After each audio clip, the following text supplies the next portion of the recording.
இன்னாயர் எனக்கேதும் குறையில்லை. பசும் புல்வெளி மீது என்னை அவர் இளைப்பாரச் செய்வார்.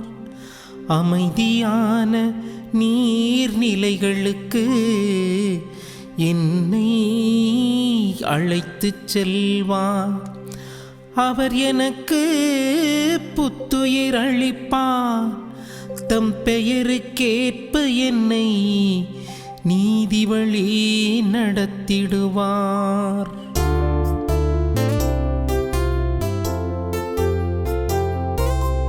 ஆண்டவரே என் நாயர் எனக்கேதும் குறையில்லை. ஆண்டவரே என் நாயர் எனக்கேதும் குறையில்லை. சாவின் இருள் சூழ் பள்ளத்தாக்கில் நான் நடக்க நேர்ந்தாலும் நீர் என்னோடு இருப்பதால் எத்தீங்கிற்கும் அஞ்சிடேன். உம் கோலும் நெடுங்கழியும் என்னை தேற்றும்.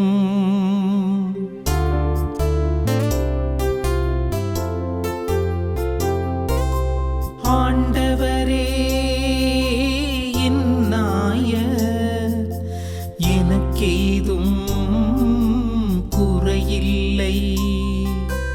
ஆண்டவரே என் நாயர் எனக்கேதும் குறையில்லை. என்னுடைய எதிரிகளின் கண்முன்னே எனக்கொரு விருந்தினை ஏற்பாடு செய்கின்றீர். என் தலையில் நறுமண தைலம் பூசுகின்றீர். எனது பாத்திரம் நிரம்பி வழிகின்றது. உண்மையாகவே என் வாழ்நாள் எல்லாம் அருள் நலமும் பேரன்பும் என்னை புடை சூழ்ந்து வரும். நானும் ஆண்டவரின் இல்லத்தில் நெடுநாள் வாழ்ந்திருப்பேன்.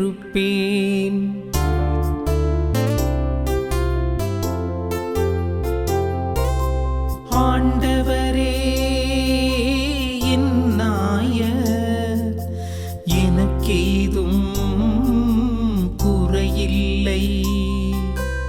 ஆண்டவரே என் நாயர் எனக்கேதும் குறையில்லை. இறையேசுவில் பிரியமான மாதா தொலைக்காட்சி நேயர்களே, தினம் ஒரு திருப்பாடல் நிகழ்வில் உங்களை சந்திப்பதில் பெருமகிழ்ச்சி அடைகின்றேன். இன்றைய நாளில் திருப்பாடல் தியானத்திற்காக நாம் எடுத்துக்கொள்ளக்கூடிய திருப்பாடலானது திருப்பாடல் 23.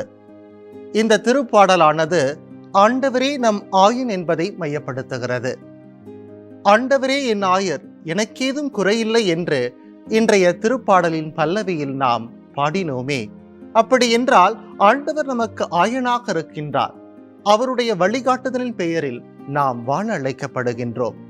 இன்றைய திருப்பாடலானது 150 திருப்பாடல்களிலே சிறந்த ஒரு திருப்பாடலாக இருக்கின்றது.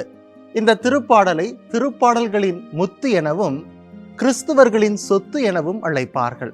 அப்படி என்றால் கிறிஸ்துவின் சொத்தாக இருக்கக்கூடிய இந்த திருப்பாடல் எதை மையப்படுத்துகிறது?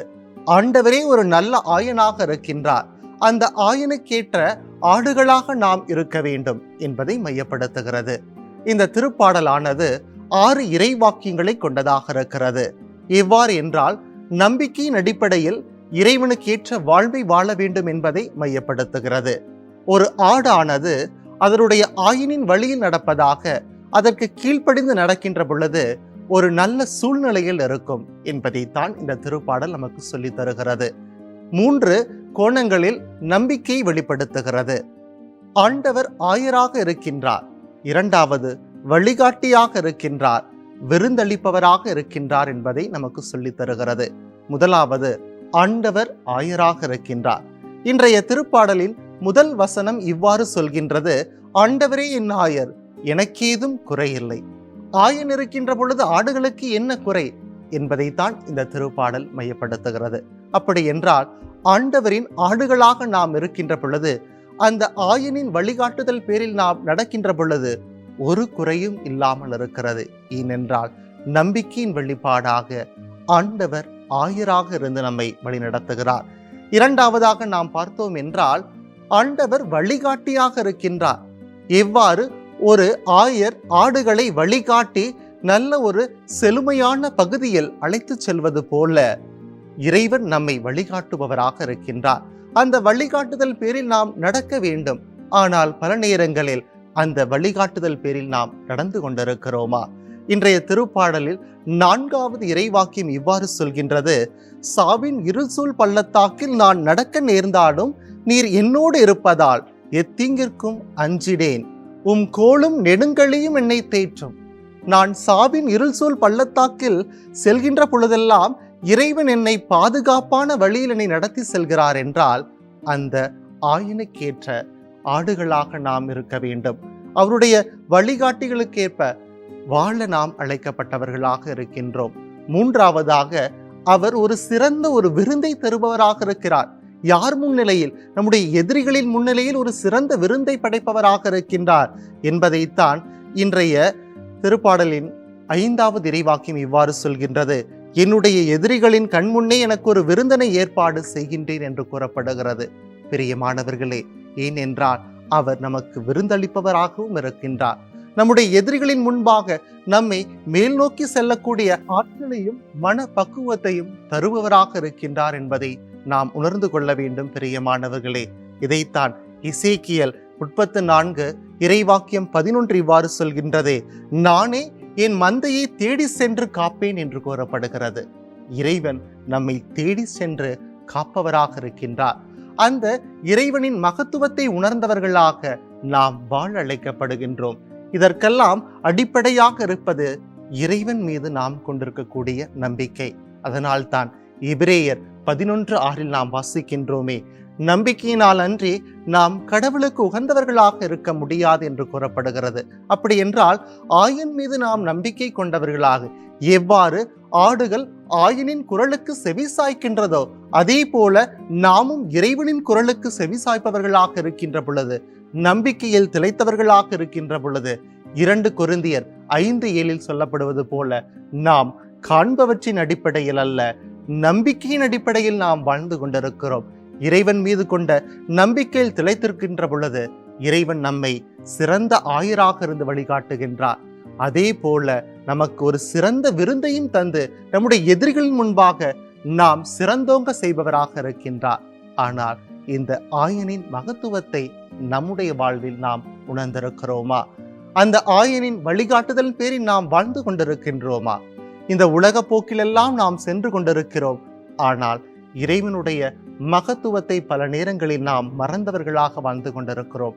ஆண்டவரே என் ஆயர், எனக்கேதும் குறையில்லை என்று தாவீது எவ்வாறு கடவுளை நோக்கி பாடினாரோ அதே போல என் ஆண்டவர் இயேசு கிறிஸ்து என்னோடு இருக்கிறார், அவர் என்னை வழிநடத்துகிறார் என்று நாம் நம்பிக்கையில் திளைத்தவர்களாக இருக்கின்ற பொழுது நிச்சயமாக ஆயனின் குரலுக்கு செவிசாய்க்கின்ற ஆடுகளாக நாம் இருப்போம். இறைவனின் குரலுக்கு செவிசாய்த்து இறைவனுக்கேற்ற வாழ்வை வாழ முற்படுவோம். அதுவே நமக்கு தேவையாக இருக்கிறது. அப்படி இருக்கின்ற பொழுது இறைவனுடைய மேய்ச்சலின் ஆடுகளாக இருந்து அவருடைய விருப்பத்தை நாம் நிறைவேற்ற முடியும் என்பதை உணர்ந்தவர்களாக மன்றாடுவோமா? எங்களை என்னாலும் நேசித்து வழிநடத்தும் எங்கள் அன்பின் பரலோக தந்தையே, எங்களின் சிறந்த ஆயராக இருந்து எங்களை வழிநடத்தி கொண்டிருக்கின்றீரே. ஆடுகளுக்கு தேவையான அனைத்து காரியங்களையும் செய்து கொடுத்து ஒரு சிறந்த நல்ல ஆயனாக இருந்து எங்களை வழிநடத்தி கொண்டிருக்கிறீர் என்பதை நாங்கள் உணர்கிறோம். உம்முடைய வழிகாட்டுதலின் பேரில் நாங்கள் நடக்கின்ற பொழுது உம்முடைய அபரிவிதமான ஆசீர்வாதத்தை பெற்றுக்கொள்வோம் என்பதை நாங்கள் உணர்ந்து வாழ எங்களுக்கு வரம் தாரும். உம்முடைய வழிகாட்டுதல் பேரில் நாங்கள் நடக்கின்ற பொழுது உம்முடைய வல்லமையை உணர்ந்தவர்களாக இருக்க எங்கள் ஆண்டவராகிய இயேசு கிறிஸ்து வழியாக உம்மை மன்றாடுகின்றோம். ஆமென்.